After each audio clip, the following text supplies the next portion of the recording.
வணக்கம். ஆகாஷ்வாணி புதுச்சேரி செய்தி அறிக்கை வாசிப்பவர் சரவணகுமார். காரைக்காலில் சட்டமன்ற தேர்தல் ஏப்ரல் 9ஆம் தேதி நடைபெறுவதையொட்டி அனைவரும் வாக்களிக்க வேண்டும் என்று அம்மாவட்ட ஆட்சியரும் தேர்தல் அதிகாரியுமான திருமதி இஷிதா ராட்டி வலியுறுத்தியுள்ளார். இந்திய தேர்தல் ஆணையத்தின் வழிகாட்டுதலின்படி வாக்காளர்கள் எவ்வித சிரமமின்றி வாக்களிக்க அனைத்து வாக்குச்சாவடிகளிலும் குறைந்தபட்ச அடிப்படை வசதிகள் உறுதி செய்யப்பட்டுள்ளதாக தெரிவித்துள்ளார்.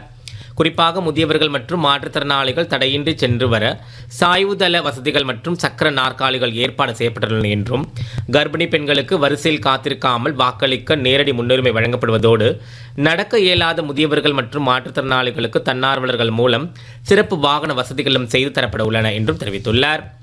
வாக்காளர்கள் அனைவரும் தகுதியான நபரை தேர்வு செய்து சிந்தித்து வாக்களிப்பது நம் ஒவ்வொருவரின் ஜனநாயக கடமை என்றும் அவர் வலியுறுத்தியுள்ளார். பொதுமக்கள் தங்கள் வாக்குச்சாவடி குறித்த விவரங்களை இணையதளம் வாயிலாகவோ அல்லது 1950 என்ற கட்டணமில்லா தொலைபேசி எண் மூலமாகவோ தெரிந்து கொள்ளலாம். புதுச்சேரி மாநிலம் 100% வாக்குப்பதிவை எட்டுவதை நோக்கமாக கொண்டுள்ளதால் இளைஞர்களும் முதல் முறை வாக்காளர்களும் பெரும் ஆர்வத்துடன் இதில் பங்கேற்க வேண்டும் என்று மாவட்ட தேர்தல் நிர்வாகம் கேட்டுக் கொண்டுள்ளதாக அவர் மேலும் தெரிவித்துள்ளார். நாடு முழுவதும் பெட்ரோல், டீசல், எல்பிஜி மற்றும் பிஎன்ஜி விநியோகம் இயல்பாக உள்ளது என்று மத்திய அரசு தெரிவித்துள்ளது. மேற்காசியாவின் சமீபத்திய முன்னேற்றங்கள் குறித்து புதுடெல்லியில் நடைபெற்ற அமைச்சங்களுக்கு இடையிலான சந்திப்பில் உரையாற்றிய பெட்ரோலியம் மற்றும் இயற்கை எரிவாயு அமைச்சகத்தின் இணை செயலாளர் சுஜாதா சர்மா, அனைத்து பெட்ரோல் நிலையங்களும் போதிய அளவு பெட்ரோல் மற்றும் டீசல் கிடைப்பதால் இயல்பாக இயங்குகின்றன என்றும், பற்றாக்குறை ஏதும் தெரிவிக்கப்படவில்லை என்றும் விளக்கம் அளித்தார். எல்பிஜி சிலிண்டர்களின் விநியோகம் சுமூகமாக நடைபெற்று வருவதாகவும், ஆன்லைன் எல்பிஜி முன்பதிவுகள் சுமார் 96% அதிகரித்துள்ளதாகவும் அவர் தெரிவித்தார். மேற்காசிய பிராந்தியத்தில் உள்ள அனைத்து இந்திய மாலுமிகளும் பாதுகாப்பாக உள்ளனர் என்றும், கடந்த 24 மணி நேரத்தில் இந்திய கொடி கப்பல்கள் சம்பந்தப்பட்ட எந்த சம்பவமும் பதிவாகவில்லை என்றும் துறைமுகங்கள், கப்பல் போக்குவரத்து மற்றும் நீர்வழிகள் அமைச்சகத்தின் கூடுதல் செயலாளர் திரு முகேஷ் மங்கல் கூறியுள்ளார். மத்திய வெளியுறவுத்துறை அமைச்சர் டாக்டர் ஜெய்சங்கர் இன்று செயின்ட் கிட்ஸ் மற்றும் நெவிஸ் வெளியுறவு அமைச்சர் டாக்டர் டெனில் எல் டல்கவுஸை சந்தித்தார். இரு தலைவர்களும் வளர்ச்சி திட்டங்கள், சுகாதார ஒத்துழைப்பு, டிஜிட்டல் திறன்கள் மற்றும் பேரிடர் எதிர்வினைகள் குறித்து விவாதித்ததாக டாக்டர் ஜெய்சங்கர் தமது சமூக ஊடக பதிவில் குறிப்பிட்டுள்ளார். மேலும் பிராந்திய மற்றும் உலகளாவிய பிரச்சினைகள் குறித்து கருத்துக்கள் பரிமாறிக்கப்பட்டதாகவும் டாக்டர் ஜெய்சங்கர் தெரிவித்துள்ளார்.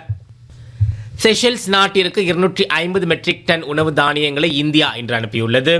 செஷல்ஸ்க்கு உறுதி அளிக்கப்பட்ட $175 மில்லியன் சிறப்பு பொருளாதார தொகுப்பின் கீழ் மேலும் சரக்குகள் அனுப்பப்பட உள்ளன என்று சமூக ஊடக பதிவில் வெளியுறவு அமைச்சகம் தெரிவித்துள்ளது. காலனி தொழில் இந்தியாவின் பொருளாதாரத்தின் முதுகெலும்பாக விளங்குகிறது என்று மத்திய ஜவுளித்துறை அமைச்சர் திரு கிரிராஜ் சிங் கூறியுள்ளார். புதுடெல்லியில் நடைபெற்ற காலனி தொழில் பங்குதாரர்களுடன் கலந்துரையாடிய அவர், தொழில்நுட்ப ஜவுளிகள் போன்ற புதிய தொழில்நுட்ப வளர்ச்சியை அமைச்சர் சுட்டிக்காட்டினார். அரசின் முயற்சிகளை குறிப்பிட்ட அவர், நாட்டின் தொழில்நுட்ப ஜவுளிகளை ஊக்குவிப்பதற்காக 10,600 கோடி ரூபாய்க்கும் அதிகமான உற்பத்தி சார்ந்த ஊக்கத்திட்டம் அறிமுகப்படுத்தப்பட்டுள்ளதாக கூறினார்.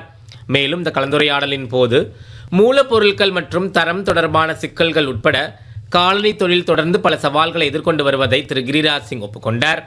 அவற்றை சரி செய்து தொழில்துறையை மேம்படுத்துவதற்கு முயற்சிகள் மேற்கொள்ளப்படும் என்றும் அவர் உறுதியளித்தார். புதுச்சேரியில் வரும் 9ஆம் தேதி வாக்குப்பதிவு நடைபெறவுள்ளதையொட்டி வாக்குச்சாவடிகளில் உறுதிப்படுத்தப்பட்ட குறைந்தபட்ச வசதிகள் ஏற்பாடு செய்யப்பட்டுள்ளன. வாக்காளர்களுக்கு சுத்தமான குடிநீர் வசதி செய்யப்பட்டுள்ளது என்றும், பெண் வாக்காளர்கள் தங்களது குழந்தைகளை வாக்குச்சாவடிகளுக்கு அழைத்து வருவதை தவிர்க்க வேண்டும் என்றும் மாவட்ட தேர்தல் அதிகாரி தெரிவித்துள்ளார்.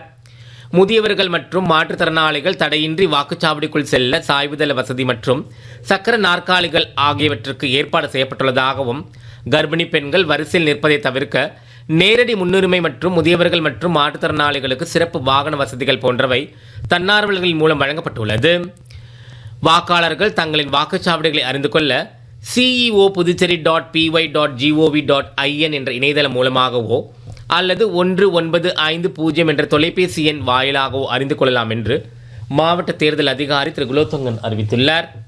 புதுச்சேரியின் பிராந்தியத்தை சேர்ந்த ஏனாம் பகுதியில் காங்கிரஸ் வேட்பாளர் திரு கொல்லப்பள்ளி சீனிவாஸ் அசோக் தேர்தல் பிரச்சாரம் மேற்கொண்டார். காரைக்காலில் பிஜேபி வேட்பாளருக்கு ஆதரவாக திரு அண்ணாமலை தீவிர பிரச்சாரத்தில் ஈடுபட்டார். மாஹே தொகுதியில் மொத்தம் 31 வாக்குச்சாவடிகள் அமைக்கப்பட்டுள்ளன என்றும், தேர்தல் நடவடிக்கைகளை கண்காணிக்கவும் ஒருங்கிணைக்கவும் தேர்தல் பார்வையாளர் திரு லோகேஷ் மிஸ்ரா நியமிக்கப்பட்டுள்ளதாகவும் எமது மாஹே நிருபர் தெரிவித்துள்ளார்.